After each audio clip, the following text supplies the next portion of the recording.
The world of Calix IV was no longer green. Once a lush colony filled with forests and peaceful farms, it had turned into a silent battlefield of ash and steel. Smoke curled through the sky. Broken machines, shattered bunkers, and the skeletons of warships rested in the dust. Corporal David Reyes, a human soldier from Earth, walked carefully through the gray wasteland. He held his pulse rifle close even though he had not seen movement in hours. The ceasefire had started this morning. For now, both sides were collecting their dead and injured. He should have stayed with his squad. But while scouting ahead for supplies, he had gotten separated. His radio was filled with static. The terrain was unfamiliar, full of sinkholes and debris. But Reyes wasn't afraid. He had been through worse. He passed a half-buried sign, faded words in a language he didn't recognize. Then he saw something unusual. Green, amid the gray ash and blackened trees stood a single dome, its surface cracked but still intact. It looked like a biosphere, a kind of greenhouse used by colonists. Maybe there were supplies inside. Maybe food. Or shelter. Reyes moved toward it. The door opened with a soft hiss. Warm, moist air rushed out, smelling of dirt, leaves, and something sweet. Inside, he found life. Vines crawled up the glass. There were alien trees, glowing flowers, and strange insects buzzing gently in the warm air. Most of the plants were dying, but a few still bloomed. The place felt almost magical after so many days of gray. He walked quietly, admiring the beauty. Then he stopped. At the far end of the garden stood a figure. Tall. Still. Not human. It was her Queen Ajalara, ruler of the Zalari hive. The insectoid empire humanity had been fighting for 3 long years. She was massive, easily 7 feet tall, with a chitinous exoskeleton that shimmered green and gold in the light. Her 4 eyes blinked slowly. A long crest extended from her head like a crown, and she was not alone. Around her, several Zalari, guards held long staff-like weapons. Their clawed hands twitched and their black eyes focused on Reyes. He froze. His hand tightened on his rifle, but he didn't raise it. He was outnumbered, deep in their zone, and the ceasefire was still active. Firing the first shot could restart the war. The Queen raised one clawed hand, a signal to her guards. They stepped back. Reyes slowly lowered his weapon. There was a tense silence. Then, without knowing exactly why, he reached into the pouch on his chest. There, wrapped in a cloth, was a small violet, a flower from Earth. He had picked it 2 days ago during a scouting mission, the last piece of beauty he had found. He stepped forward carefully and held it out. The Zalari guards tensed, confused. One took a step forward, but the Queen stopped them again. Her eyes locked onto the small purple flower. Reyes gently placed it on the stone table in front of her, then stepped back. He didn't speak. He only nodded. The Queen slowly walked forward. She reached out with a delicate claw, touched the petals, then lifted it carefully. Her eyes blinked in wonder. She turned it in her hands, sniffed it once, then looked at Reyes. Again. She said something in her own language, a series of clicks and hisses. Then she gave a gesture. 2 arms crossed over her chest, then opened wide. Reyes didn't understand, but it felt like a sign of thanks. What he didn't know was that in Zalari culture, giving a living flower was a rare and powerful gesture. A sign of deep personal interest, sometimes even mating intent. The Queen turned to her guards and said a sharp command. 2 of them stepped forward and gently took Reyes by the arms. Not rough, but firm. He didn't resist. One of them placed a device on his neck, a translator collar. It activated with a small beep. Then the Queen spoke again, and this time, the translator translated her words. You have offered the gift of life. You have spoken without fear. You have honored me in a sacred way. Reyes blinked. What? The Queen tilted her head. Her voice was calm, almost musical. You are now my chosen. You will be protected. Come. Reyes had no idea what was happening. Wait. Chosen? What does that mean? The guards began to escort him deeper into the dome. He didn't fight it. There were too many of them, and besides, they didn't seem hostile. The queen walked beside him, holding the flower carefully like it was the most valuable thing in the galaxy. Outside, the gray world waited, but inside this dome, something had changed. A human had given a flower to an alien queen, and history had just taken a strange and unexpected turn. Corporal David Reyes sat on a smooth silver bench inside a strange chamber. The walls glowed softly with a green light, and the air smelled sweet, like honey and leaves. It was quiet. Too quiet. Only an hour ago, he had given a flower to the alien queen. He thought it was just a kind gesture, a peace offering during the ceasefire. But now he was being treated like something important. A soft hum echoed through the room. A door slid open, and Queen Ajalara entered. Her tall form moved with grace, her golden-green armor-like body shining under the lights. She held the purple flower in her hand, still looking at it with wonder. Reyes stood quickly. He wasn't sure what the right thing to do was, but he gave a small bow. The queen tilted her head. "You honor me again, Chosen," said the translator collar on Reyes's neck. "You still do not understand, do you?" Reyes cleared his throat. "Not really, no. What does chosen mean?" Ajalara stepped closer, her eyes never leaving. "Chosen, among my people, to offer a living flower is to offer a bond, one of great respect and possible union. You placed a sign of life in my hands. That act cannot be taken lightly." Reyes blinked. "Wait, you think I—" No. That's just something humans do to show peace or kindness. And that kindness touched something ancient in me," she replied. "You crossed the line between enemies and friends. Perhaps even more." The chamber door opened again and a tall Zalari official entered. Its shell was darker and it wore a thin robe around its shoulders. Ajalara turned toward it. "Prepare the ritual of recognition," she said. "Our guest must be tested." The official clicked its approval and left. Reyes stepped forward. "Tested? For what?" "To stand beside a queen is no small thing. David Reyes of Earth, you must show the hive your heart, your mind, and your strength. It is tradition." He sighed and rubbed his forehead. "This is really happening, huh?" The queen actually smiled. Not with her mouth. She had mandibles, but her eyes softened. "Yes, Chosen, it is." Back at the human camp, General Marla Donovan sat at a war table surrounded by screens. Her face was tight with worry. "He's what?" she asked. The communication officer repeated. Corporal Reyes was taken into the Zalari hive, unharmed. According to intercepted chatter, he has been named Chosen Mate by the Queen. Donovan leaned back. "Is that a hostage situation?" "No, ma'am. It sounds more like a royal engagement." The room went silent. Then one officer snorted. Reyes always was a charmer.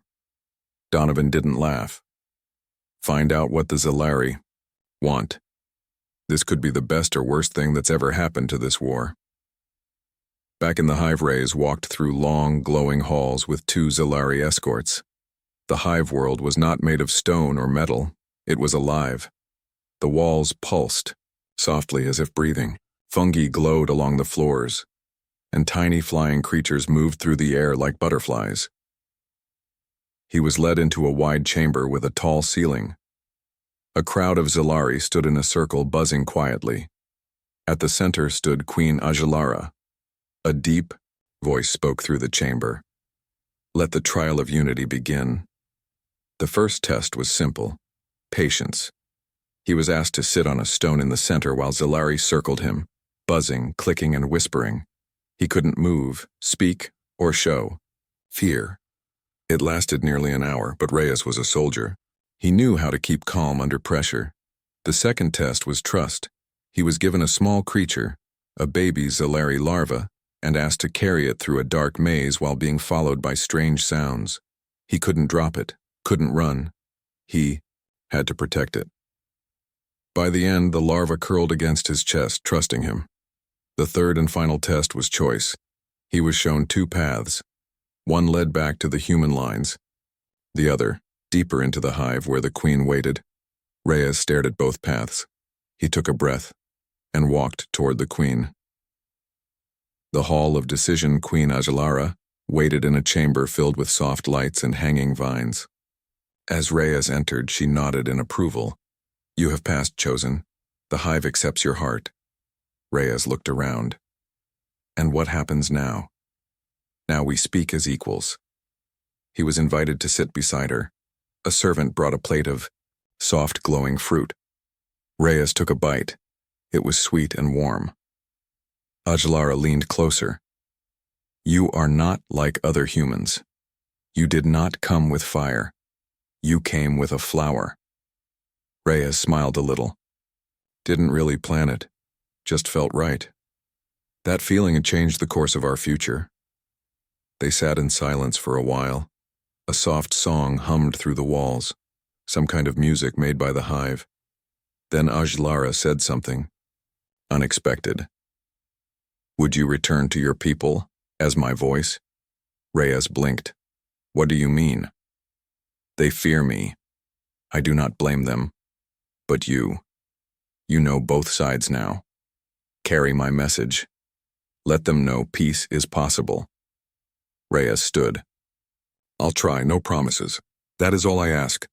Later that night, Reyes was given a guest chamber. Soft lights, strange vines, and a warm stone bed. He looked up at the ceiling, thinking. A flower had started all this. He didn't plan to be anyone's chosen mate. He wasn't even sure what that meant in the long run, but maybe, just maybe, this was a chance to stop the war, and that was worth it. Corporal David Reyes woke slowly. Soft, golden light filled the chamber. The walls of the room shimmered like morning dew. He was still inside the hive, still surrounded by strange glowing plants, smooth stone furniture, and a deep silence broken only by the faint hum of the hive's breathing walls. He stretched and sat up. His body still ached from the trials, but his mind was full of questions. He had been named the chosen mate of Queen Ajalara, leader of the Zalari Empire. He hadn't planned for any of this. It all started when he gave her a simple flower, and now he was caught in something much bigger than he expected. A soft knock, a musical click came at the door. A young Zalari drone entered, carrying clean clothes and a plate of sweet-smelling fruit. "The queen awaits you, chosen," the drone said politely. Reyes gave a tired smile. "Let me guess, another trial?" "No, today is for learning." The hive's heart. The queen greeted him at the entrance of a great hall, a place known as the hive's heart. The ceiling was high, with vines hanging down like curtains. Small flying insects buzzed through beams of green sunlight. In the center of the hall stood a tall crystal pillar, glowing with a soft blue light. Around it, Zalari workers moved silently, brushing pollen from flowers and adjusting the roots of plants that pulsed with energy. "Welcome, David Reyes," Ajalara said warmly. "Today, I show you who we are." They walked slowly through the hall. The queen explained everything, how the hive lived, how each Zalari had a role, how the plants and insects worked together to keep their world alive. "We do not build cities like you," she said. "Our home is a living thing. We care for it and it cares for us." Reyes nodded. "It's beautiful, strange, but beautiful. Many things become beautiful once we understand them," she replied. They stopped before the glowing crystal. "This," Ajalara said, "is the life core. It connects all parts of the hive. Through it, we share thoughts, memories, emotions." Reyes raised an eyebrow. "You read each other's minds?" "Only in part. We feel each other's presence. When one suffers, the others know. When one rejoices, all rejoice." He paused. "So you felt war through every drone, every soldier?" The queen lowered her eyes. "Yes. That is why peace is not weakness to us. It is healing." The beginning of friendship. Over the next few days, Reyes stayed in the hive and learned more about the Zalari. They were not monsters. They had families, hopes, art, and even humor, though very different from human jokes. One Zalari showed him how to carve symbols into hivewood.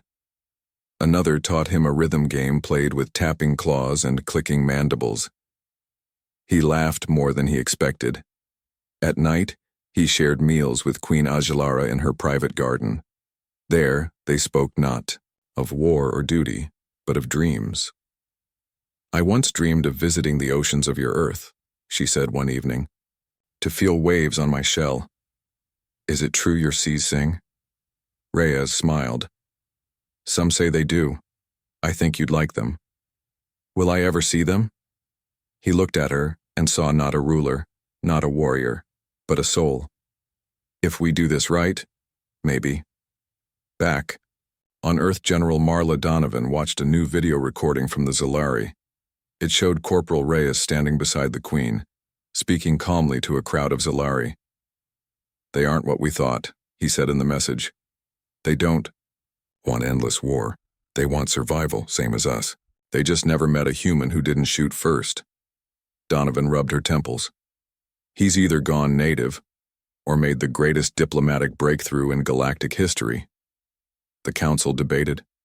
Some wanted to pull Reyes out. Others wanted to use him as a peace symbol. A few still distrusted the entire thing. "One wrong move," Donovan muttered, "and the war comes back worse than before." But for now they waited. Danger in the shadows. Not all Zalari were happy. Warlord Trezik, a powerful hive lord and enemy of Ajalara, watched from a hidden chamber deep in the underhive. His armor was blackened, his eyes full of hate. "She brings a human into our heart," he growled. "She opens our walls to those who burned our colonies." A dozen warrior drones surrounded him, clicking in agreement. "The Queen has grown weak. If she continues down this path, the hive will fall to the humans unless we stop her." Plans began to form. Dark Ones. A test of trust. Queen Ajalara invited Reyes to speak to the Council of Elders, ancient Zalari, who rarely left their chambers. They held great influence and had doubts about a human standing beside the Queen. Tikoin. Council sat in a high chamber shaped like a nest with roots and crystals woven into the walls. "You come from a people who burn what they fear," said the oldest elder. "Why should we trust you?" Reyes stood tall. "Because I didn't come here to rule or to spy. I came here because I saw something beautiful, and I believe, if we stop fighting for a moment, we might see more." The elders murmured. One leaned forward. "Would you fight for this hive? Die for it?" Reyes hesitated, then nodded. "Yes, if it meant saving it from hate, mine or yours." Assassins in the garden that night, as Reyes walked through the Queen's garden, he noticed something strange, shadows moving among the trees. Then he heard the buzzing. Too loud, too fast. 3 black-armored Zalari dropped from the branches, weapons ready. Assassins. Reyes didn't think, he moved. He grabbed a fallen branch and swung, knocking one attacker aside. Another lunged at him, but he ducked, rolled, and kicked it backward. The third assassin fired a blast of energy. Reyes leapt and tackled Queen Ajalara, who had just stepped into the clearing. The blast hit a tree behind them. The Queen looked up at him in shock. Guards rushed in. The assassins fled into the shadows. A moment of truth later, in the Queen's chamber, Ajalara sat quietly beside Reyes. "You risked your life for me," she said softly. Reyes shrugged, trying to hide the pain in his shoulder. "It's kind of a habit." "You could have run." He looked at her. "So could you." For the first time, the Queen placed her hand, clawed, strong and warm, gently on his. "You are more than my chosen David Reyes. You are my friend." And somewhere, deep in the hive where roots touch memory and memory touches fate, the future shifted. The hive was on alert. After the surprise attack in the Queen's garden, every corridor echoed with the sound of marching feet. Drones moved in lines, checking tunnels and guarding every entrance. The once peaceful glow of the walls now pulsed, with nervous energy. Corporal David Reyes stood at the Queen's side in the war hall. His shoulders still hurt from the fight, but he refused to rest. Queen Ajalara stood proud and calm, but her eyes were sharper than before. She had almost been killed by her own kind. "Warlord Trezik," she said, voice firm. "Only he would dare such a betrayal." Reyes nodded. "He doesn't want peace, he wants war and power." "Yes, and he fears what we have started." Around them, Solari generals spoke in low tones. Some supported the Queen's call for peace. Others believed war was the only way to stay strong. The hive was now divided. "He will strike again," Ajalara said. "Next time he will not miss." Reyes looked at her. "Then we hit first." A risky mission later that evening, Ajalara and Reyes met in her private chamber. The vines above them were quiet, but the air was heavy with tension. They sat beside a small pool where glowing fish swam in circles. The calm water helped her think. "If I attack Trezik, I risk a civil war," Ajalara said. Reyes tapped the table. "But if you do nothing, he'll take the hive from within." She nodded. "I must find proof. Show the council he betrayed the hive. Only then can I act." Reyes leaned forward. "Then let me go." Ajalara blinked. "Go where?" "Into the Underhive, into his territory. I'll find what you need." "It is dangerous. You may not return." "I've been in danger since the day I landed on this planet," he said, smiling slightly. "Let me do this. Not just for you, for peace." She looked at him long and hard, then nodded. Into the darkness, Reyes was given a guide.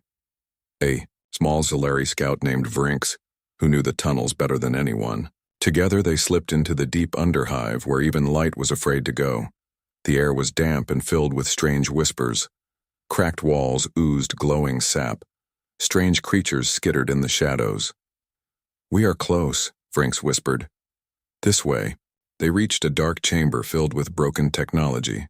Old war machines, forbidden weapons, and strange devices powered by stolen crystal energy. Reyes took photos with his small datapad. This was more than a hideout. It was a secret armory. Then, they heard voices. Reyes and Vrinx hid behind a stone pillar. Warlord Trezik stood before a group of warriors.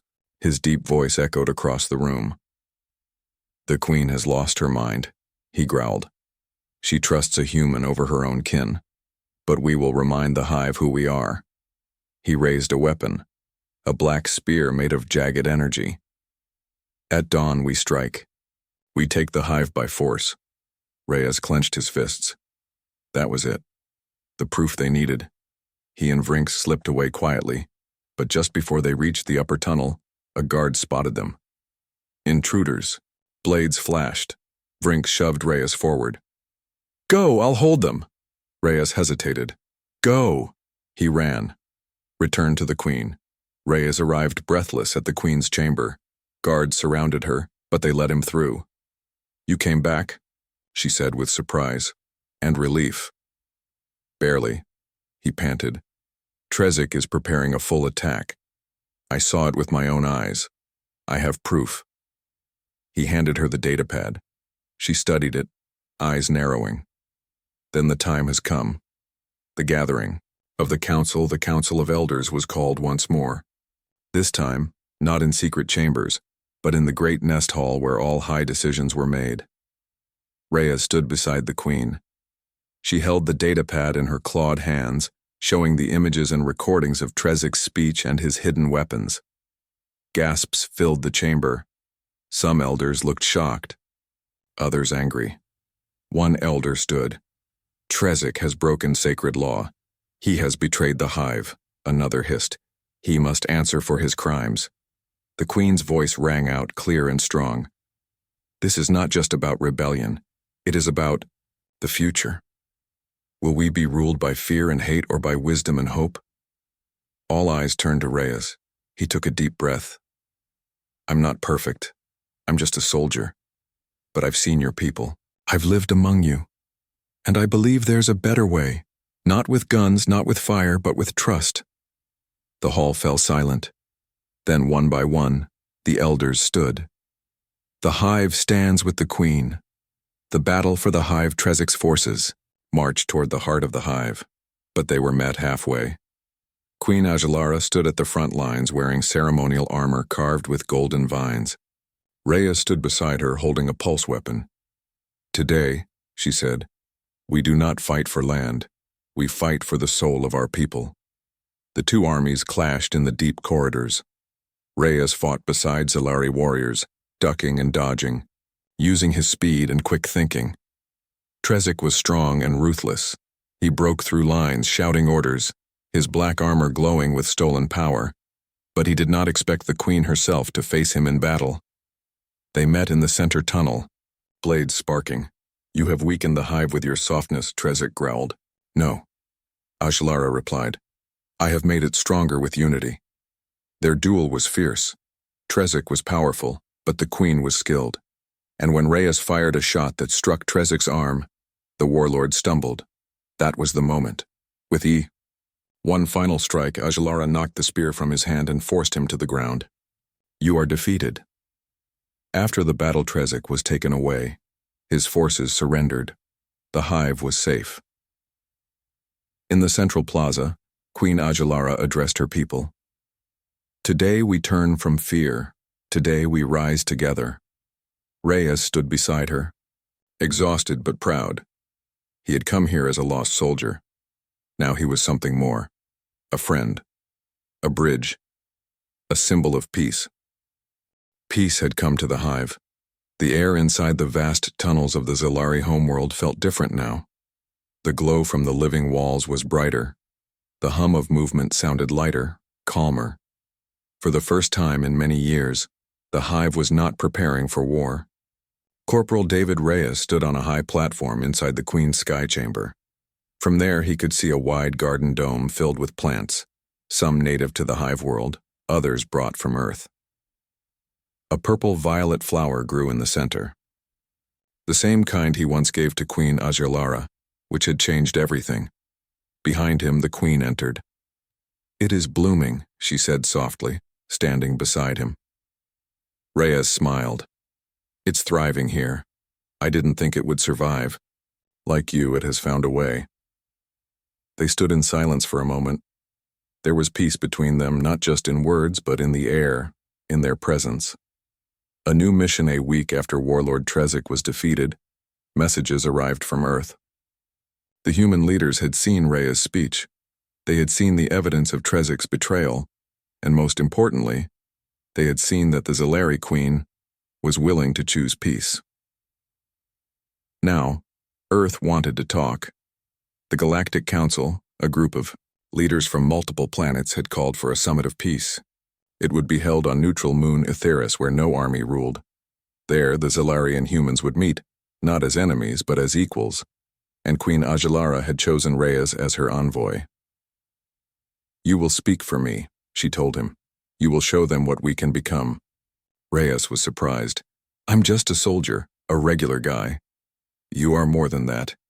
You gave me a flower, David, and in doing so, you gave us all hope. The summit begins. The moon Etheris was cold, with silver skies and black stone plains.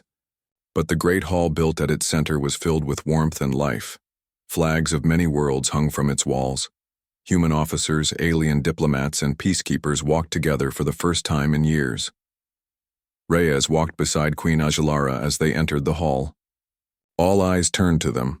Some looked nervous, some curious, others hopeful. Reyes had never worn formal robes before. They felt strange, but the Queen had given him a symbol, a small pin shaped like the violet flower. He wore it proudly on his chest. He looked up at the hundreds of people watching and took a deep breath. Then he spoke. The speech. "My name is David Reyes. I was a soldier. I fought in the dirt, in the cold, on the front lines. I saw fear in human eyes. I saw anger in Zalari eyes. I thought we were enemies forever. But then, I gave someone a flower, a small thing, just a symbol of peace. But it was enough to change everything. Queen Ajalara didn't answer me with a weapon. She answered me with trust. I lived among the hive. I learned their ways. And I saw something I didn't expect. They are not monsters. They feel pain, joy, love, and sorrow, just like us. We've fought for too long. We've forgotten what peace looks like. But I've seen it. I stand here not just for myself. I stand here for the future, one where children from Earth and Hive World grow up not learning war but learning friendship. Let this be the beginning of that future. The hall was quiet for a moment, then a single person clapped, then another. Then the whole room filled with the sound of applause, humans, aliens, and peacekeepers alike. Queen Ajlara stepped forward next and spoke in her own voice, her translator echoing her words. Once, I ruled with strength. Now, I lead with vision. This human has shown me a different path. I extend my claw not in battle but in peace. Let us walk together. The Accord of Stars. By the end of the summit, a new document was signed. The Accord of Stars. It promised peaceful trade, protection of borders, shared scientific research, and open communication between Earth and the Hive.